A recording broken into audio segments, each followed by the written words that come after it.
사립 유학 같은 경우는 그러면은 연간 대로 유연 유학이 가능하다. 네, 충분히 가능합니다. 와, 굉장히 네, 저렴하네요. 굉장히 네. 메리트 있는 프로그램이고요. 안녕하세요. 오늘은 종로여학원의 조교유학 팀장을 맡고 있는 한일영 팀장님을 모시고 미국 조교유학에 대해서 알아보려고 합니다. 안녕하세요. 네, 안녕하십니까. 종로여학원 조교유학 팀장 한일영입니다. 반갑습니다. 그 조교유학지로 예나 지금이나 가장 선호하는 국가가 미국이란 말이죠. 네, 왜 이렇게 미국이 가장 인기가 많을까요?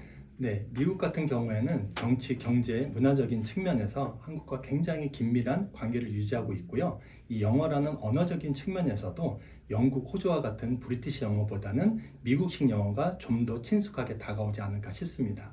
무엇보다도 요즘에 발표된 2024 세계 대학 랭킹 100위에서도 미국 아이비리그 포함해서 26개로 압도적인 1위를 차지할 정도로 세계에서 우수한 학생들이 모이는 곳이 미국입니다.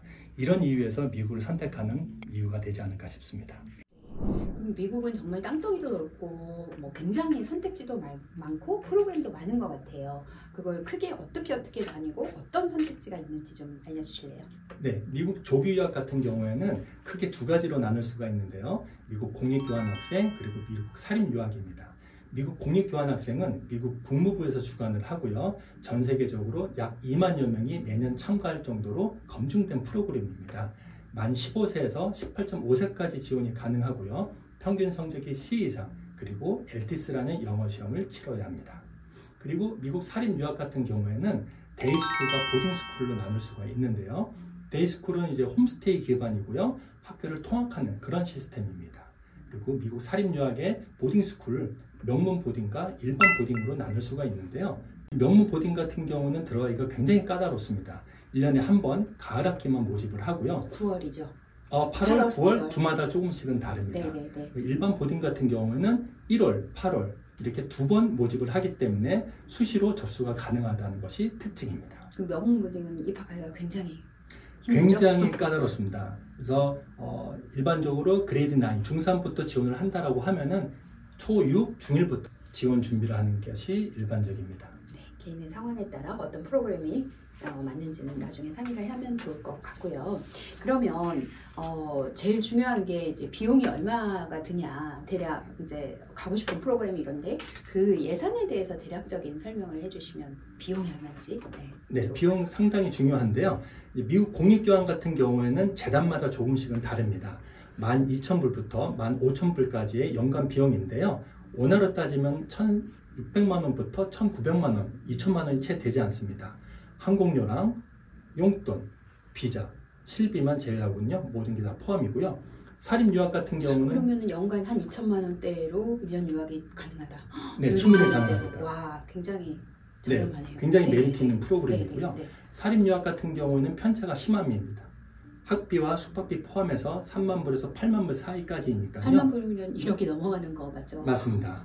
그렇기 때문에 학생의 상황이라든지 예산에 따라서 학교를 선택하는 것을 추천드립니다. 네. 그러면 팀장님이 이제 오랫동안 20년 넘게 아마 이 업무 경력이 있는 걸로 알고 있는데 되게 어떤 성공적인 케이스나 내지는 아쉬웠던 안타까웠던 실패 사례들이 있을 것 같은데 대표적인 경우를 좀 말씀해 주실래요? 네, 가장 기억나는 부분은 성공 사례라고 말씀드릴 수가 있을 것 같은데요. 고등학교 1학년 성적은 중위권 학생이었습니다. 그래서 미국 공익교환을 추천을 했고요. 1년 동안 열심히 공부를 해서 영어가 일치월장으로 늘었습니다. 그래서 사립유학을 꿈꿨고 결국에는 미국에서 항공대 1위인 엠블리리들에 입학을 했고 미국에서도 결혼했다라고 저한테 전화가 왔었습니다. 그 학생 얘기가 최초의 미국 공익교환 학생을 추천해서 여기까지 왔다. 정말 감사하다라는 말을 전해 들었을 때 정말 뿌듯했습니다. 그리고 좀 안타까웠던 사례, 실패 사례? 네, 물론 실패 사례도 있습니다. 이 학생 같은 경우에는 아침에 일어나는 것을 굉장히 싫어했고 부모님이 학생을 깨우는데 굉장히 어려움을 겪었습니다. 학교까지 통학을 시켜주는 그런 수동적인 학생이었습니다. 미국 사립유학을 갔지만 결국에는 역시 결석이 많아서 3개월 안에 퇴학을 맞고 한국으로 온 케이스입니다. 제가 말씀드릴 수 있는 부분은 미국 조기유학 같은 경우에는 성실함이 가장 중요합니다. 학교 등교가 가장 중요하고요. 이런 기본적인 요소만 잘 갖춘다라고 하면은 미국 조기유학의 실패 사례는 없을 거라고 단언합니다.